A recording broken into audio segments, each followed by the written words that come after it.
Good evening friends. सगळ्यांना नमस्कार आणि अभिवादन.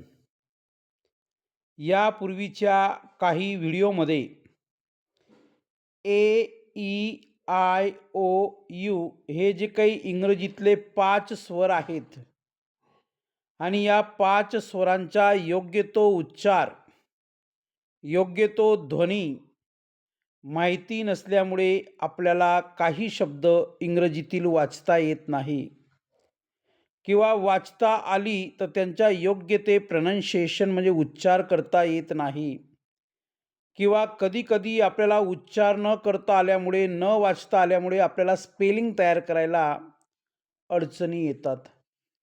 मग ज्यांना नेमका आय हा जो स्वर आहे इंग्रजीतला, हा आय स्वर याचे कोणकोणते उच्चार आहेत किंवा कोणकोणत्या उच्चारांनी हा इंग्रजी शब्दांमध्ये वापरला जातो, हे माहिती असेल तर सर्वांचं स्वागत आहे आणि माहिती नसेल तर आपण सर्वांनी शिकूया. बघा, पहिला नियम असा आहे आयचा, हा ऱ्हस्व उच्चार आहे. ऱ्हस्व उच्चार म्हणजे शॉर्ट साउंड. अजून सोप्या भाषेत सांगतो, की ज्या आयचा उच्चार करत असताना कमी वेळ लागतो. ऱ्हस्व म्हणजे कमी वेळ. त्याला ऱ्हस्व उच्चार असे म्हणतात किंवा शॉर्ट साउंड असे म्हणतात. मग नेमकं जेव्हा आय हा 2 व्यंजनांच्या मध्ये येतो, जेव्हा आय हा 2 व्यंजनांच्या मध्ये येतो, तेव्हा त्याचा उच्चार मराठीतील ई सारखा होतो. मग मराठीतील ई सारखा होतो म्हणजे काय? ई म्हणजे काय? पहिली विलांटी. राइट? बघा, रूल काय म्हणतो? C plus I plus C म्हणजे 2 कॉन्सोनंटच्या मध्ये जेव्हा आय येतो ना, तेव्हा त्याचा उच्चार ई होतो. उदाहरण बघूया. S-I-T seat. आता एस हा व्यंजन आहे आणि टी हा देखील व्यंजन आहे. मग या 2 व्यंजनांच्या मध्ये जेव्हा आय येतो, एकटा येतो, एकटा लक्षात घ्या. 2 व्यंजनांच्या मध्ये जेव्हा आय एकटा येतो, तेव्हा त्याचा ई उच्चार होतो. म्हणून S-I-T seat. P-I-N pin. P हा कॉन्सोनंट आहे. एन हा देखील कॉन्सोनंट आहे आणि त्या दोघांच्या मध्ये आय आलेला आहे. मग पी-आय-एन पिन. त्यानंतर मिल्क. एम-आय-एल-के मिल्क. त्याच्यानंतर किल. त्याच्यानंतर गिफ्ट. तर या 5 शब्दांच्या मदतीने आपल्याला असं लक्षात येतं, की जेव्हा 2 व्यंजनांच्या मध्ये आय येतो, पुन्हा सांगत आहे, जेव्हा 2 व्यंजनांच्या मध्ये आय येतो, तेव्हा त्याचा ई उच्चार होतो. सीट, पिन, मिल्क, किल, गिफ्ट. राइट? अशी अनेक उदाहरणे आपण शोधू शकतो. त्याच्यानंतर आयचा अजून कोणता उच्चार होतो ते आपण बघूया. हा दुसरा नियम आहे. आयचा दीर्घ उच्चार होतो. आता ऱ्हस्व उच्चार म्हणजे काय? उच्चार करण्यासाठी कमी वेळ लागतो. ऱ्हस्व म्हणजे कमी वेळ. आणि दीर्घ उच्चार म्हणजे काय? थोडा त्याच्यापेक्षा जास्त वेळ लागतो. त्याला दीर्घ उच्चार म्हणतात. त्याला लाँग साउंड म्हणतो आपण. मग नियम काय म्हणतो बघा. जर शब्दामध्ये आय नंतर एखादे व्यंजन आणि त्यानंतर ई येत असेल, तर आयचा उच्चार आय असा होतो. म्हणजे काय? इंग्रजी शब्दांमध्ये आय दिलेला असेल आणि त्या आय नंतर एखादं व्यंजन असेल आणि शेवटी ई असेल, काय असेल?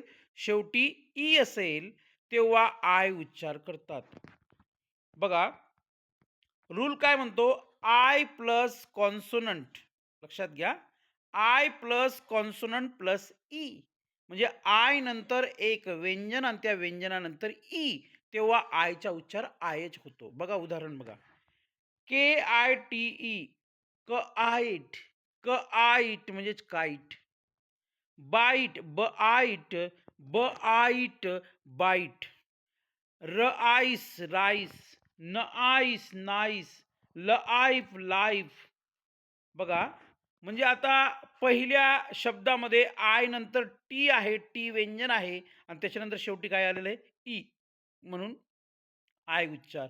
बाईटच्या स्पेलिंगमध्ये बघा, राईसच्या स्पेलिंगमध्ये बघा, नाईसच्या स्पेलिंगमध्ये बघा, लाईफच्या स्पेलिंगमध्ये बघा. आय नंतर एफ आलेला आहे आणि एफ नंतर काय आहे?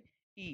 म्हणजे थोडक्यात सोप्या पद्धतीने अजून सांगतो, की इंग्रजी शब्दामध्ये आय नंतर एक व्यंजन सोडून जेव्हा शेवटी ई येतो, तेव्हा आयचा उच्चार आय किंवा आई करतात. राइट? बघा अजून आयचा कोणता नियम आहे बघूया. तिसरा नियम काय म्हणतो आयचा बघा.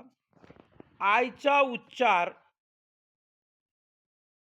त्याच्यानंतर जर एल-डी आला किंवा एन-डी आला, तर काही शब्दांच्या शेवटी एल-डी किंवा एन-डी आल्यास आयचा उच्चार आय होतो.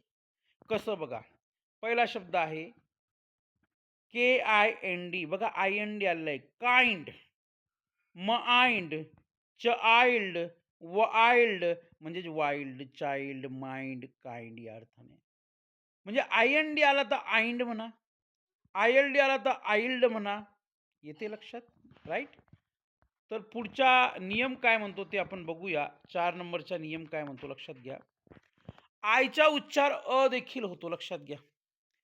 आयचा उच्चार अ देखील होतो जेव्हा आय नंतर आर येतो इंग्रजी शब्दांमध्ये.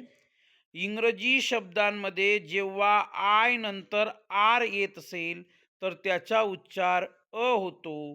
म्हणून रूल काय म्हणतो आय प्लस आर. उदाहरण बर्ड याला बीर्ड नाही म्हणणार आपण बर्ड. गर्ल गिर्ल म्हणतो का आपण? नाही गर्ल. शर्ट शिर्ट म्हणतो का आपण? नाही. फर्स्ट का फिस्ट म्हणतो का आपण? नाही. बर्थ बीर्थ म्हणतो का आपण? नाही. का म्हणत नाही? कारण की जेव्हा जेव्हा इंग्रजी शब्दांमध्ये आय नंतर आर येतो, तेव्हा आयचा उच्चार अ होतो, पण आय नंतर आर यायला पाहिजे. That's all. बघा अजून काय उच्चार होतो त्याच्या बघूया.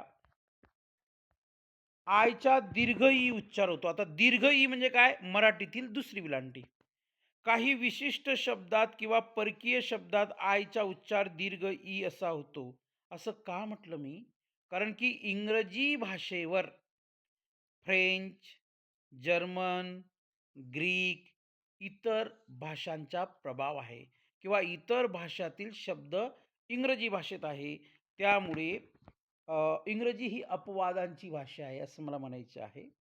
तर बघा पहिला शब्द आहे police, machine, ski, taxi, right? तर बघा पी-ओ-एल-आय आता आयचा उच्चार जरी ई होत असला, पण या ठिकाणी दीर्घ उच्चार होते त्याच्या. पोलीस, मशीन, स्की, टॅक्सी या अर्थाने राइट? बघा अजून तर एकंदरीत आपण आयचा अजून एक उच्चार बघत आहोत. जर आय नंतर आर ई आला तर आयर म्हणा. काय म्हणा? आयर म्हणा. तर बघा शब्दाच्या शेवटी आय आर ई आल्यास त्याचा उच्चार आयर असा होतो. बघा एफ आय आर ई फिरे नाही fire. W I R E विरे नाही wire. H I R E हिरे नाही हायर. आणि ADMIRE ॲडमिरे नाही ॲडमायर. राईट? तर अशा वेगवेगळ्या प्रकारे आयचा उच्चार होतो. व्हिडिओ आपल्याला आवडला असेल, लाईक करा, सबस्क्राईब करा आणि बेल आयकॉन या बटनावर क्लिक करायला विसरू नका. धन्यवाद. Thank you very much. Nice to meet you.